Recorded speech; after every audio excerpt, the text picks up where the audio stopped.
Bonsoir à tous. Depuis hier, le président Alassane Ouattara est à Addis Abeba pour participer au 26e sommet ordinaire de l'Union africaine. En marge de ce sommet, le chef de l'État ivoirien a eu des échanges avec la conseillère Afrique du président français François Hollande, le conseiller du président japonais et la présidente du Libéria, Ellen Johnson Sirleaf. Dans le 20h, on fera évidemment le point de toutes ces audiences. L'actualité judiciaire toujours marquée par le deuxième jour du procès de l'ancien président ivoirien à la Cour pénale internationale. Des vidéos d'attaques présumées des forces gouvernementales de l'ex-chef d'État, Laurent Gbagbo, contre des civils de dépouilles alignés dans la rue d'Abidjan ont été projetées par l'accusation à la Cour pénale internationale ce vendredi. Reportage. Pour ce deuxième jour de procès, c'est Eric McDonald, substitut de la procureure, qui prend la parole. Il s'attarde sur le premier événement mis en avant par l'accusation vivement réprimée par le pouvoir Gbagbo, la manifestation des pro-Ouattara autour de la RTI entre le 16 et le 19 décembre 2010 et la marche des femmes pro-Ouattara à Abobo le 3 mars 2011. Le substitut de la procureure présente les preuves compilées dans les dossiers et quelquefois pour étayer ses propos fait lire des vidéos. Plusieurs témoins sont annoncés à la barre. Des témoins, il faut le rappeler, dont la sécurité est assurée par la CPI pendant le procès. Lundi, ce sera au tour de la défense d'être à la barre. Ouvert jeudi, le procès a débuté par la lecture des charges portées à l'encontre des deux accusés, Laurent Gbagbo et Charles Blé Goudé, qui ont tous deux plaidé non coupables. L'ancien président ivoirien a été remis à la CPI le 30 novembre 2011. Le 12 juin 2014, la chambre préliminaire a confirmé à la majorité 4 charges de crimes contre l'humanité, meurtre, viol et autres actes inhumains. Retour ici à Abidjan avec la présentation du nouvel appareil d'Air Côte d'Ivoire. Dans sa lancée de mettre à exécution son ambitieuse politique de modernisation, la compagnie aérienne nationale a présenté aujourd'hui son nouvel avion flambant neuf.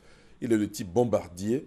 L'objectif clairement affiché est de multiplier les dessertes afin d'accélérer le projet de faire de l'aéroport d'Abidjan un hub dans la sous-région.